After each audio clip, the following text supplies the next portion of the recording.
misalkan di sini tempat peternakan walet dan ada pencucian serta ada barang-barang hasil-hasil pengolahan dari sarang walet. Jadi di sini mungkin udah disebutkan bahwa kita ini percontohan hulu sampai hilir ya yang ada di Indonesia. Jadi sudah pernah diundang juga sama Bapak Menteri ke Jakarta untuk tanda tangan MOU di sana. Jadi nanti kami akan mungkin membawa bapak-bapak ke tempat pencucian di bawah. Di sini ada 2 tempat pencucian sih, awalnya itu Ading Walet ya Pak ya. Ading Walet itu tepatnya di sini, pencuciannya ini di atas ini. Nah di sini di atas ini sudah BNKP, sudah pendampingan dari dinas, dari balai karantina juga. Terus setelah itu kami dapat bantuan dari kementerian. Yang untuk kementerian itu disarankan oleh kementerian untuk membuat kelompok tani gitu. Jadi yang mempunyai sarang burung yang mempunyai rumah walet kami kumpulkan menjadi satu kelompok tani. Namanya Kelompok Tani Ternak Walet 99. Itu yang mendapat bantuan untuk tempat pencucian dan alat-alat pencucian sarang burung walet. Itu tepatnya nanti ada di bawah Bu, di sana. Nanti mungkin diatur untuk mungkin 15 orang yang kesana, kita lihat kesana ya Bu ya. Nah tapi sebelumnya mungkin di sini yang Bapak Ibu lihat ini adalah produk olahan yang dibuat oleh Ading Walet. Jadi untuk sementara yang KTT Walet 99 ini hanya mencuci saja sementara karena belum ber-NKP, sedang dalam proses NKP-nya, kan masih baru. Yang udah ber-NKP itu yang Ading Walet. Jadi hasil pencucian dari KTT Walet 99 dipasarkan oleh Ading Walet. Karena Ading Walet sudah mendapat izin IKH untuk ekspor non Tiongkok, yang untuk Tiongkoknya sedang dalam proses. Jadi gitu. Selanjutnya mungkin di depannya ibu-ibu ini ada minuman ya, kita tester aja. Ini nanti ada bubur juga, coba nanti di ini ada bubur sarang walet dan ini ada tester. Silahkan ibu-ibu bapak-bapak yang depannya dicoba. Itu salah satu hasil olahan dari Ading Walet. Itu nanti mungkin kedepannya KTT Walet 99 juga akan membuat produk sendiri dengan merek sendiri kalau sudah dapat NKP dari Kesnaker. Begitu, mungkin ada pertanyaan atau mungkin sambutan sedikit dari Pak Kadis, silakan.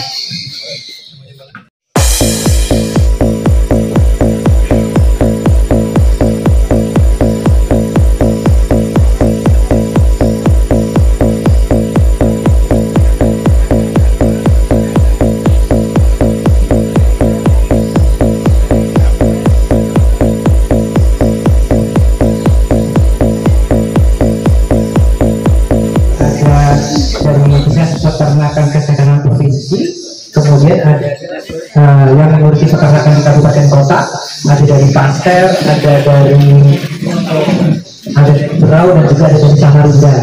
Kemudian juga ada dari akademisi Universitas Purwawarna, ada Pak Dr. Ibrahim, dan ada dari para peternak kita, dan juga ada perwakilan dari Bank Kaltintara karena berbicara tentang peternakan juga terkait pembiayaan. Terima kasih. Dan di sini intinya kami di sini ingin belajar terkait dengan sarang burung walet, termasuk kami yang adalah sejauh mana antara pelaku usaha di bidang walet, baik itu budidaya maupun pencuciannya, dengan mitra-mitra kerja yang lain, termasuk pembiayaan juga, dan peranan dari pemerintah, baik itu pemerintah pusat, pemerintah provinsi, dan juga pemerintah kabupaten kota, serta kalau ada kaitannya dengan uji-uji laboratorium.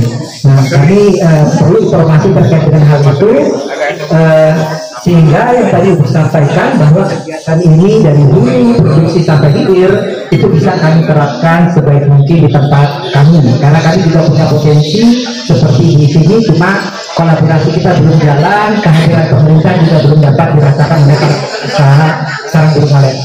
Itu saja pengajaran kami, Ibu. Mudah-mudahan kerjasama berbagi ilmu ini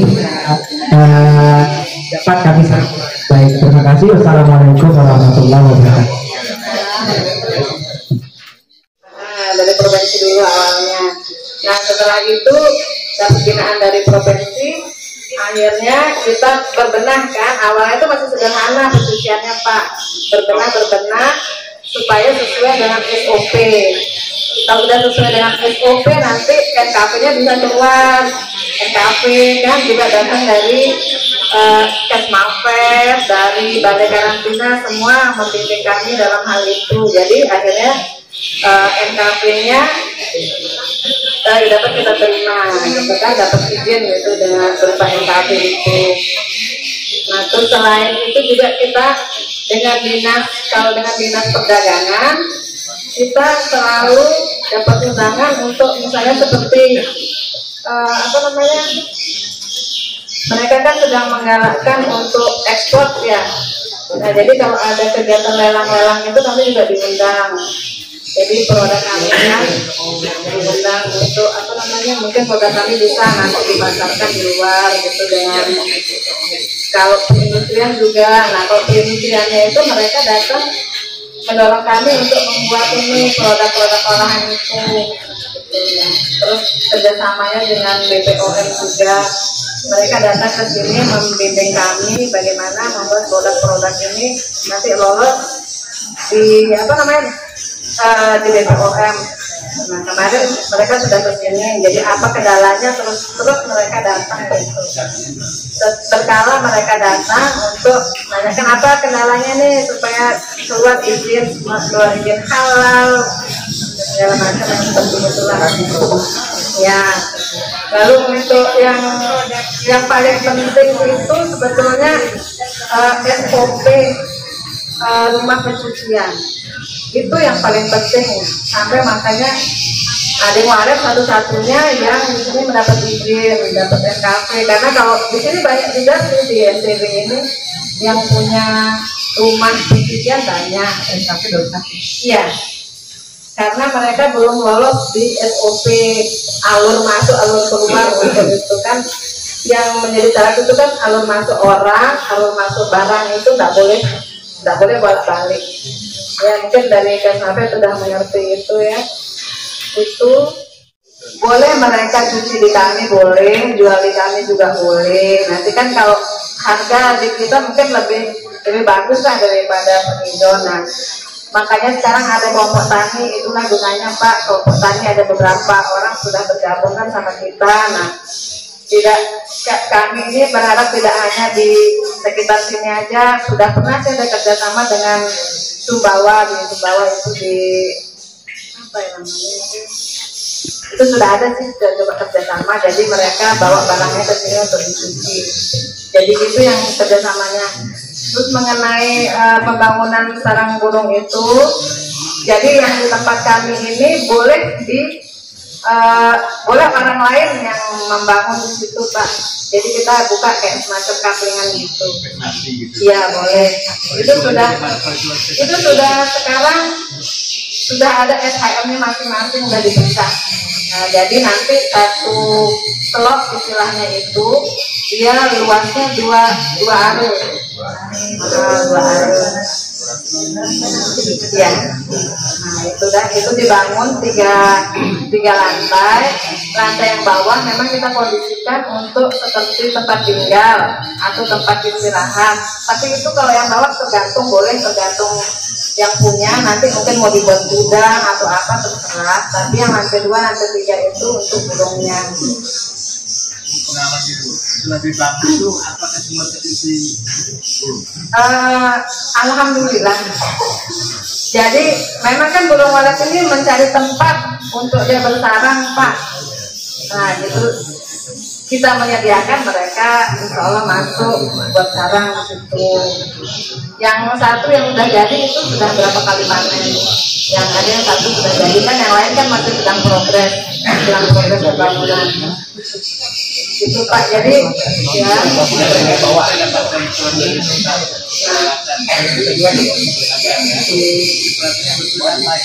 Peralatan yang kita dapat itu seperti meja untuk cuci, peralatan cucinya, terus ada kulkas, ada alat pemanas, ada alat packing, ada apa namanya? Ini yang untuk sabut-sabut itu ada, itu semua ada berapa? Buatan dalam negeri atau ekspor?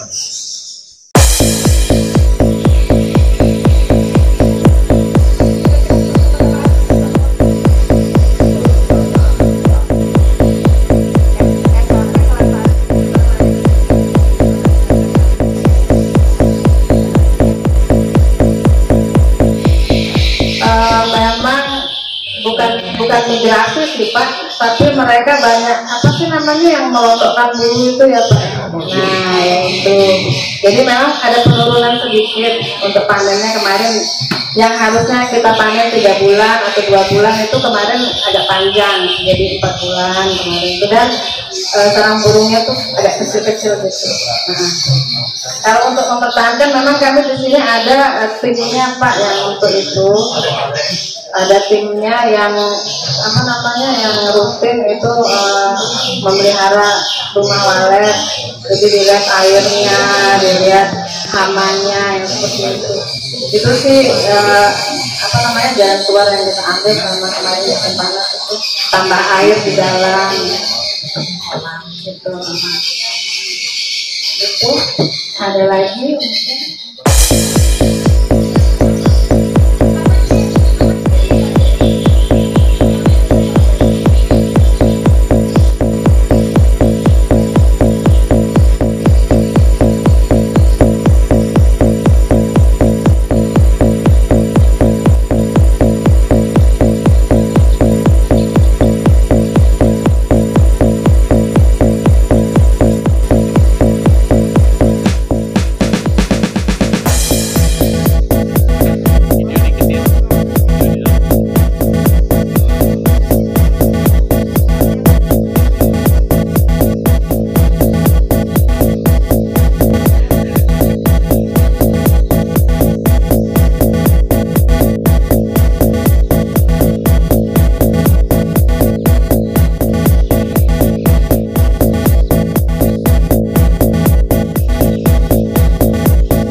Sebelum membuka baju kebesaran, setelah melihat pencucian sarang burung tadi, kira-kira Pak Kades sanggup nyuci berapa kilo nih?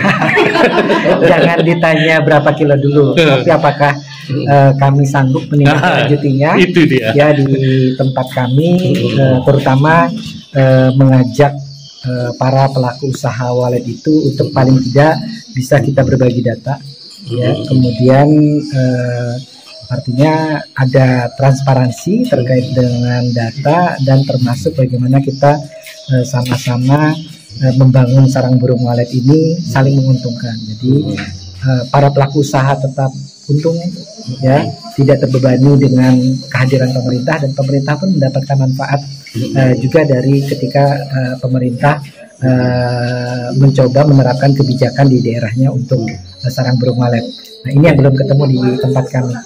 Jadi di tempat kami itu sudah ada ekspor juga ke luar. Kita sampai data dari karantina tahun 2020 itu kita ada 166 ton yang keluar, tapi tanpa ada pelibatan kita pemerintah daerah. Kalau pemerintah pusat kan karantina, tapi kita di pemerintah daerah tidak merasakan manfaat khususnya dari finansial ya untuk daerah, tidak ada retribusi untuk kami di daerah.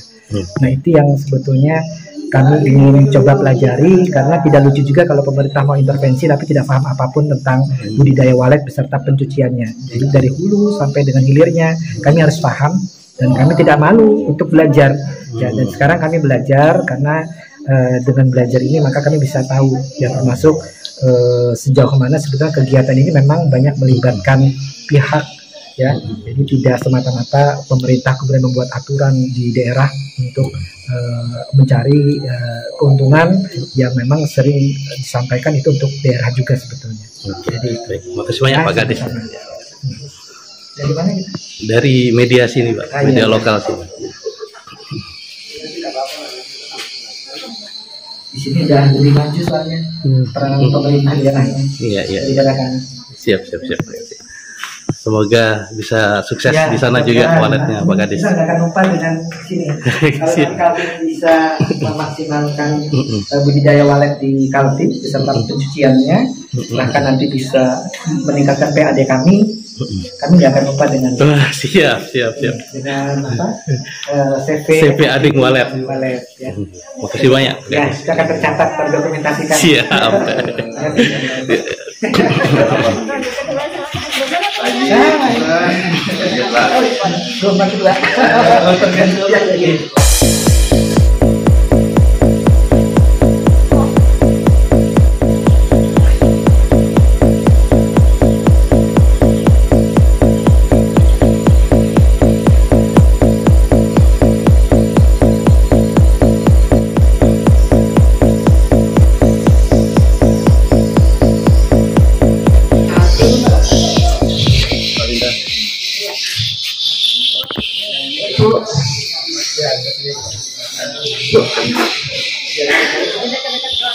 Ya, dekat produknya.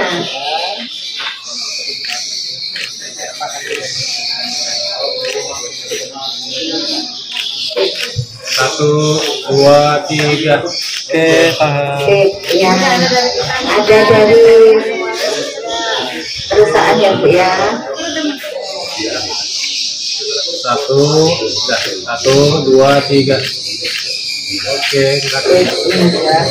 Terima kasih Bu. Kita ucapkan terima kasih Bu, kita foto bersama. Sebelumnya mungkin kami mohon maaf merepotkan hari ini. Ya, terima kasih atas servis jamuannya Bu. Alhamdulillah kami senang datang ke sini. Mohon maaf jika ada kekurangan dari kami. Semoga di lain waktu perusahaan ini lebih maju lagi ya Bu ya. Kita bisa kesini lagi menjalin silaturahmi, dan doakan kami bisa memiliki yang minimal seperti ini ya kan Pak Kadis ya. Terima kasih. Assalamualaikum warahmatullahi wabarakatuh.